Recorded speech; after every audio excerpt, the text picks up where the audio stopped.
लगातार हम देख रहे हैं कि जिस स्पीड से आप लोग आगे बढ़ रहे हैं, नक्सल अटैक भी उसी स्पीड से बढ़ रहे हैं।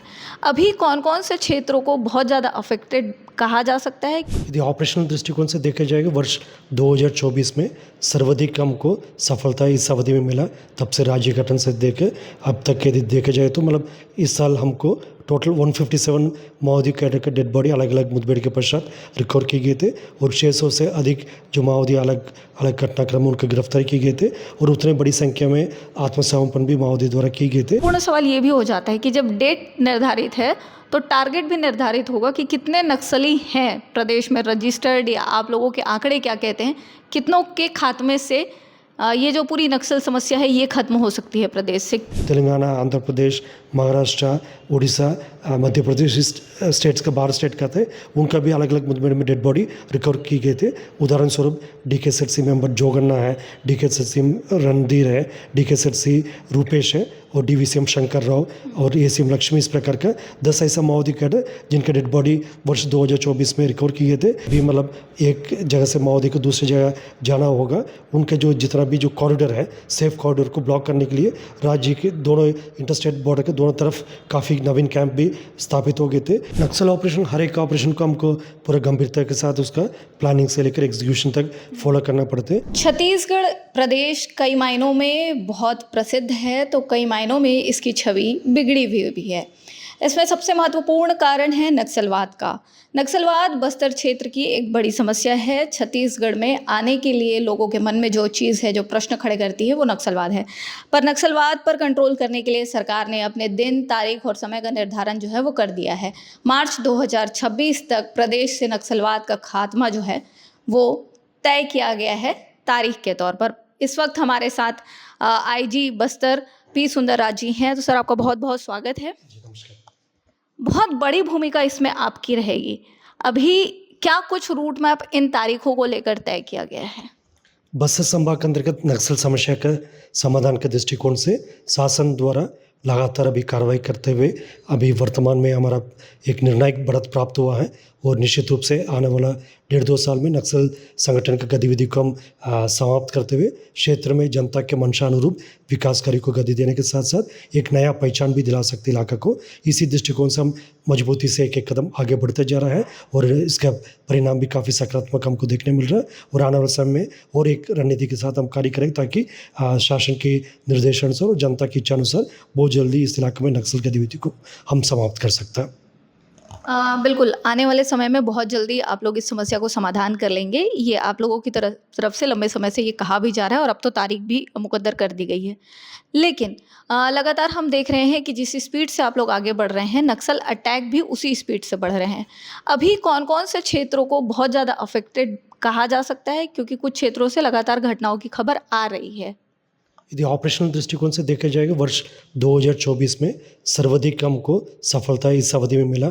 तब से राज्य गठन से देखे अब तक यदि देखा जाए तो मतलब इस साल हमको टोटल 157 माओवादी कैडर के डेड बॉडी अलग अलग मुठभेड़ के पश्चात रिकवर किए गए थे और 600 से अधिक जो माओवादी अलग अलग घटनाक्रम उनके गिरफ्तारी किए गए थे और उतने बड़ी संख्या में आत्मसमर्पण भी माओवादी द्वारा किए गए थे। उसी हिसाब से देखा जाएगा माओवादी संगठन का वर्ष 2024 में काफ़ी बड़ा सेटबैक हुआ है और जैसा अनपेक्षित जो इलाका है, जो अनएक्सपेक्टेड एरिया, अबूझमाड़ क्षेत्र हो गई और बीजापुर की एरिया हो गई और उत्तर बस्तर डिवीजन एरिया हो गई, इन सब इलाका में भी सुरक्षा बल को काफ़ी निर्णायक बढ़त प्राप्त हुआ है और नक्सल कभी भी बैकफुट में रहते हैं। उस दौरान सॉफ्ट टारगेट को आइडेंटिफाई करके उनके ऊपर हमला करने के उनके पुराना एक मोडस ऑपरेंडी रहते हैं। उसी दृष्टिकोण से कुछ निर्दोष ग्रामीण को पुलिस मुखबिर का आरोप लगाकर उनका टारगेट करना या पब्लिक प्रॉपर्टी है या पब्लिक इंफ्रास्ट्रक्चर है उसका नुकसान पहुंचाने को उनका घटनाक्रम देखने मिल रहा है। ये सब उनकी कमजोरी की निशाना है। कभी भी ताकत में रहते नक्सली इस टाइप का सॉफ्ट टारगेट को ऊपर हमला नहीं करते, तब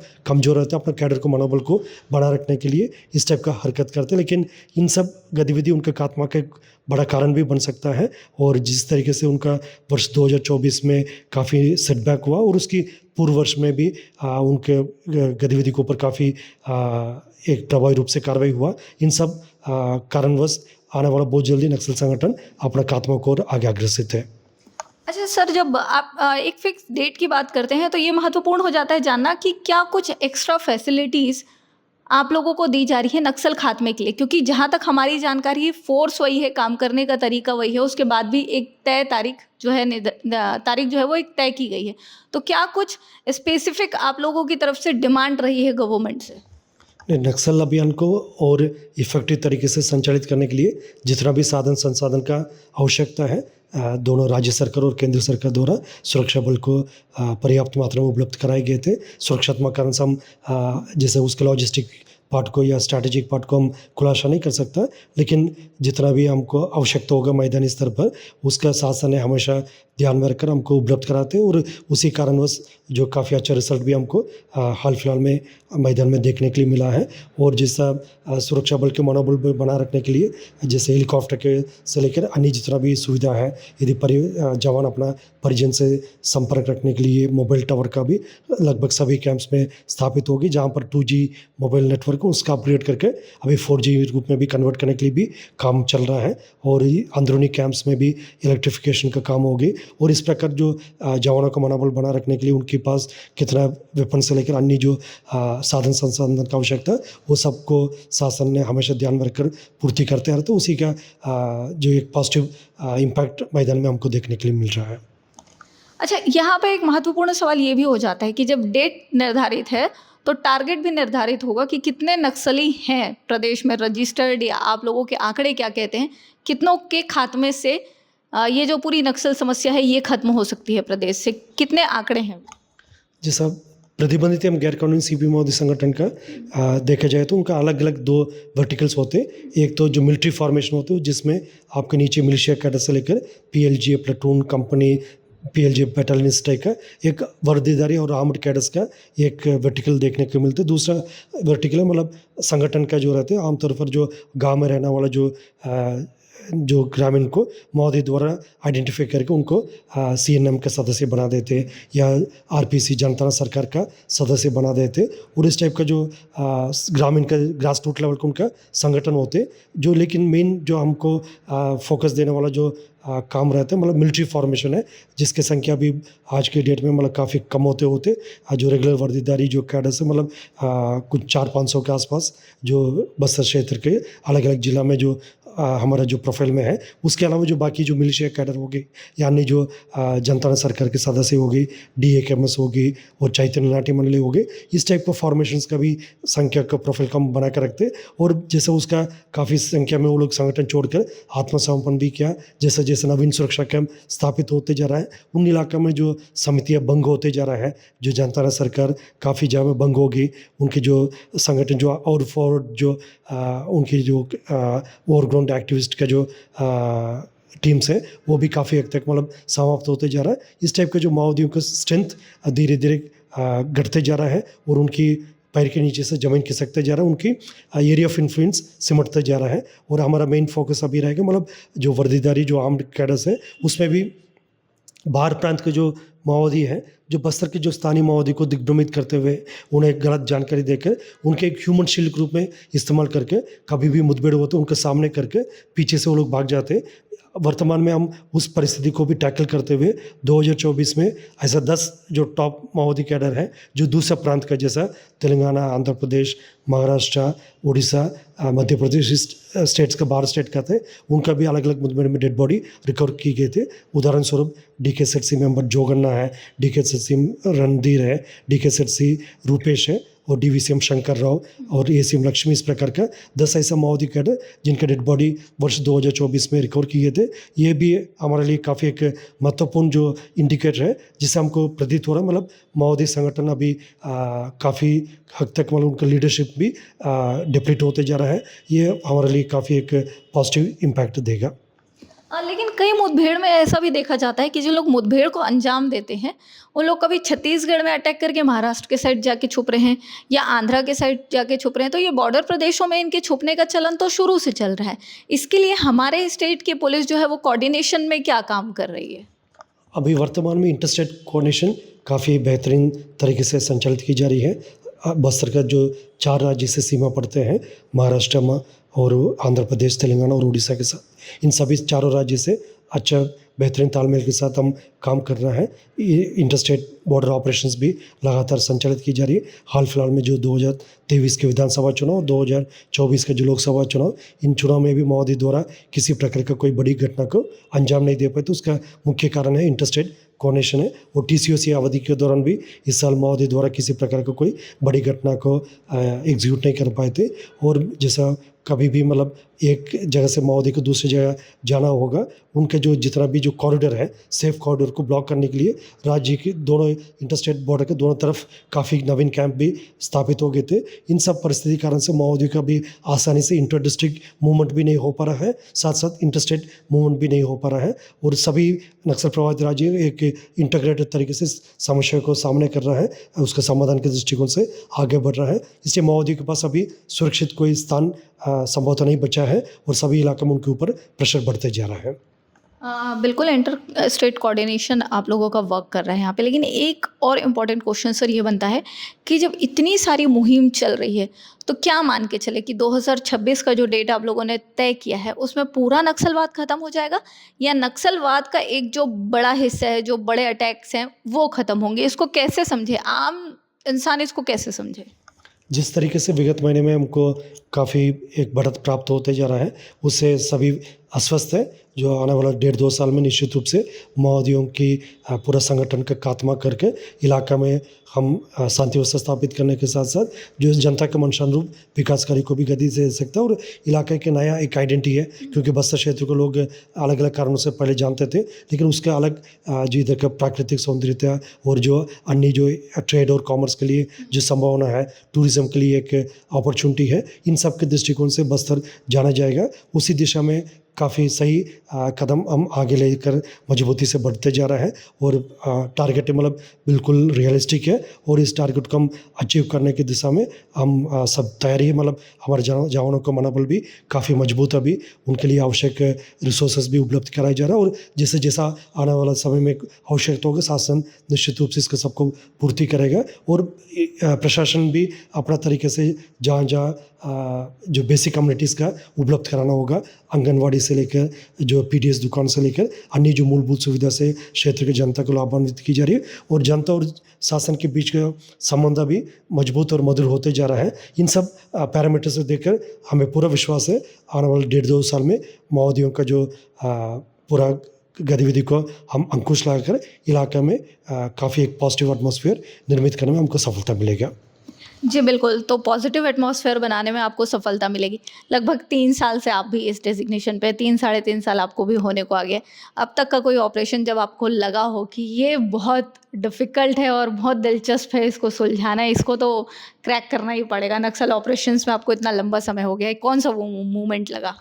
नक्सल ऑपरेशन, हर एक ऑपरेशन को हमको पूरा गंभीरता के साथ उसका प्लानिंग से लेकर एग्जीक्यूशन तक फॉलो करना पड़ता है। लेकिन हमारे लिए एक संतुष्टि की जो बात है, जो अंदरूनी इलाका जहाँ तक माओवादी द्वारा अब तक पूरे एक जनरेशन को बाहर का दुनिया की संपर्क से वंचित करके रखा है, उन क्षेत्र के युवा युवतियों को बाहर की दुनिया से वो कांटेक्ट नहीं कर पा रहे, तो उस कारण से उनका जो अवसर मिलना चाहिए थे वो नहीं मिल पाए थे। उन इलाकों में भी अभी हाल फिलहाल में हमने कैंप स्थापित करके, जैसे उदाहरण के लिए पूवर्ती गांव है, जो बटल नंबर 1 के जो पूर्व में कमांडर है हिडमा, उनकी जो खुद के एक नेटिव विलेज है, उस इलाके में भी हमने कैंप स्थापित करके उस क्षेत्र की जनता को भी शासन के अन्य कई स्कीम्स का सुख सुविधा से उनका लाभान्वित की जा रही है। इस प्रकार जो अंदरूनी इलाका में भी हम शासन के पहुंच को बढ़ा रहे हैं, वो हमारे लिए काफ़ी एक सेटिस्फैक्शन का काम रहा। और इन इलाका में जो कैंप स्थापित करना काफ़ी एक चुनौतीपूर्ण रहता है, क्योंकि माओवादी द्वारा कई प्रकार के जो कॉन्स्पिरेसी के तहत उसको रोकने के लिए कोशिश की जाती। कैंप लगाते समय से वो लोग कैंप के ऊपर बीजीएल शेल से अटैक करते हैं और जनता को भी डरा धमका कर सुरक्षा बल के विरुद्ध एक आंदोलन के लिए उनका मजबूर की जाती। इन सब परिस्थिति के बावजूद सुरक्षा बल द्वारा स्वयं से उसको टारगेट को पूर्ति करते हुए हमने लगभग 100 से अधिक कैंप इस अवधि में बस्तर संभाग के अंतर्गत स्थापित किए गए थे। उससे पूरे एक जनरेशन को आने वाले समय में फ़ायदा होगा। ये हमारे लिए काफ़ी एक निर्णायक एक अचीवमेंट के रूप में हम उसको देखते हैं। कई ऐसे अभी तक मुहिम चले, चाहे वो सलवा जुड़ों की बात कह लें, चाहे और भी इस तरीके की कई मुहिम चले कि लोगों को मुख्य धारा से जोड़ा जाए। लेकिन क्या लगता है, लंबा समय हो गया आपको भी यहाँ पर काम करते, हमेशा जो आदिवासियों के मन की बात होती है कि मुख्य धारा में जुड़ना मतलब कहीं न कहीं उनकी संस्कृति, उनकी सभ्यता को पीछे छोड़ना है। उनके जो विधि-विधान है उसको पीछे छोड़ना है। लोग अब कहाँ तक आप लोगों के साथ कनेक्ट कर पा रहे हैं? आप लोगों के साथ कहने का मेरा मतलब सीधा-सा ये है कि सबसे पहले जो मुख्य धारा जिसको हम जनसामान्य कहते हैं, उनमें से अगर कोई मिलता है तो वो आप लोग हैं जो उस गाँव के लोगों से मिलते हैं। तो ऐसे में लोग कितना अपने आप को सुरक्षित, अपनी सभ्यता, अपनी संस्कृति को सुरक्षित महसूस करते हुए जनसामान्य जो बाकी नक्सल प्रभावित क्षेत्र नहीं है, वहाँ से कनेक्ट कर पा रहे हैं? क्या है उनकी मनःस्थिति क्या है अभी? नक्सल समस्या के समाधान के मुख्य केंद्रीय बिंदु हैं क्षेत्र की जनता शांतिपूर्ण तरीके से और अपना इच्छानुसार अपने जीवन को तय कर सकता है और अपने इच्छानुसार अपना डेली एक्टिविटी को कर सकता है। ये उसका पूरा केंद्रीय बिंदु है। महोदय द्वारा ये काम नहीं हो पाते क्योंकि जैसा अनेक इलाका ऐसा है जहाँ पर क्षेत्र की जनता द्वारा अपना मर्जी अनुसार कोई मड़ई मेला को कंडक्ट करना चाह रहे थे या कोई गांव में बच्चों लोग का पढ़ाई के लिए कोई स्कूल निर्माण करना चाह रहे थे या अपना संस्कृति को इसको आगे बढ़ाने के लिए कुछ गतिविधि करना चाहते हैं। महोदय द्वारा इन सब एक्टिविटी को किसी न किसी माध्यम से उसका एक ऑब्स्टेकल के रूप में करते हैं। लेकिन इन सब विषय को भी हम लोग ध्यान में रखकर जितना भी जो क्षेत्र की जनता की इच्छा है मतलब उनकी इलाका में मतलब मूलभूत सुविधा भी मिले, साथ साथ वो अपना कल्चर को भी प्रिजर्व करके रख सकता है। उसी के लिए शासन, प्रशासन और सुरक्षा बल सभी ने एक कमिटमेंट के साथ काम कर रहा है और क्षेत्र की जनता अभी उनका और शासन के बीच का जो संबंध है अभी काफ़ी मजबूत होते जा रहा है। पहले ऐसा परिस्थिति हमको देखने मिलती, कभी भी सिक्योरिटी फोर्सेस अंदरूनी इलाका में ऑपरेशन के लिए जाते, क्षेत्र के ग्रामीण द्वारा गांव छोड़कर मतलब जंगल में भाग जाते। लेकिन आज की डेट में ऐसा परिस्थिति हमको कहीं भी देखने को नहीं मिल रहा है। सुरक्षा बल से मिलते हैं, अपना समस्या से अवगत कराते और उसके समाधान के लिए अनुरोध भी करते। हम भी अपना माध्यम से जो जिला प्रशासन तक इस बात को पहुंचाकर उनके लिए जितना भी आवश्यकता होगा उसका पूर्ति करने में काम करते हैं।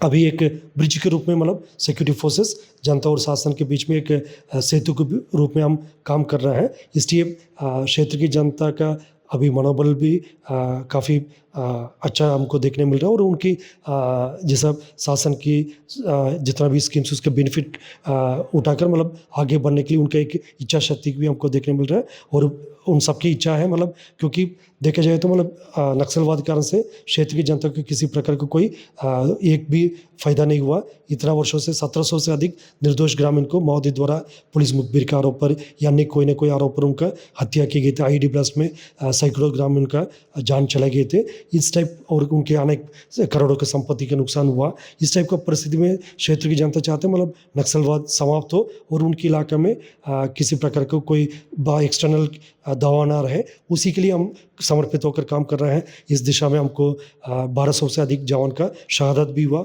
इसके बावजूद सुरक्षा बल इन क्षेत्र में शांति व्यवस्था स्थापित करके जो क्षेत्र की जनता को साथ आगे बढ़ाने के लिए काफ़ी कमिटेड है और हम मजबूती से इसमें आगे बढ़ रहे हैं।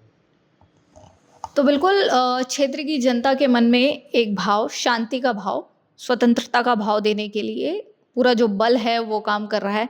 इंटर स्टेट कोऑर्डिनेशन चल रहा है। सरकार की योजनाओं को उन तक पहुंचाने के लिए लगातार काम किया जा रहा है और मार्च 2026 का वो महीना है जिसे तय किया गया है कि प्रदेश को नक्सल मुक्त बनाया जाएगा और मुख्य धारा से जोड़ा जाएगा। हालांकि मुख्य धारा के मायने सबके अपने अपने हैं, पर स्वतंत्रता से जीने का अधिकार उन क्षेत्र के यानी नक्सल प्रभावित जो वर्तमान क्षेत्र है वहाँ के लोगों को देने का निर्णय जो है यहाँ के शासन प्रशासन बल द्वारा तय किया गया है। तो ये अभी हमारी बातचीत थी पी सुंदर राज जी जो बस्तर आईजी हैं, नक्सल क्षेत्र में प्रभावी तरीके से काम कर रहे हैं। सर आपको बहुत बहुत धन्यवाद। जी नमस्कार। जी, तो ये है बस्तर की स्थिति जहाँ पर अभी तक नक्सल जो है वो प्रभावी है, पर तारीख मुकद्दर कर दी गई है। अब देखने वाला बात यही होगा कि आजकल जहाँ पर हमें रोज नक्सल मुठभेड़ में नक्सलियों के मारे जाने की खबर मिल रही है, जहां पर बल जो है वो सामने आगे जाकर उनको उनकी सूचना मिलते ही उन पर कार्रवाइयां कर रहा है, मारे जाने की खबर है, नक्सलियों के ढेर होने की खबर है, जवान घायल हो रहे हैं, कुछ शहीद हो रहे हैं, पर तारीख मुकद्दर है। तो कहीं ना कहीं छत्तीसगढ़ वासियों को ये निश्चिंत हो जाना चाहिए इस चीज़ को लेकर कि देश दुनिया में एक जो बड़ा धब्बा था छत्तीसगढ़ के नाम पर नक्सल प्रभावित होने का वो मिट रहा है। छत्तीसगढ़ से लोकमत के लिए स्वाति कौशिक की रिपोर्ट।